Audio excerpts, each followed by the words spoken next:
how to fix any buttons or controls missing from control center on iPhone. Hey guys, welcome back to this YouTube channel. Today I will show you that how can you fix the problem like any buttons or controls are missing from the control center on iPhone. So let's get started. On this process, at first you'll have to open the settings on your iPhone. Alright, so after you open the settings, you'll have to scroll down and tap on the option control center. Alright, so from the control center section, make sure that you have allowed these features like access within app, and after you turn on or allowed this feature access within app, you'll have to just back from here, and from the home screen, you'll have to just swipe down from the top right corner.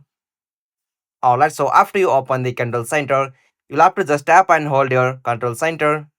Alright, so after you tap and hold in control center, you can easily find the options like add a control. So simply tap on that option, add a control.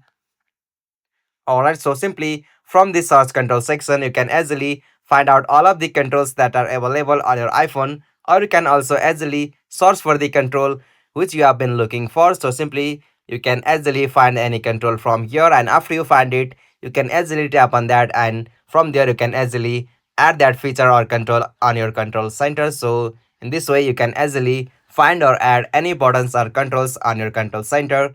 Hope you found this video helpful to you, and please don't forget to subscribe our YouTube channel for more quick and short tutorial like this. Thank you for watching this video. Have a nice day.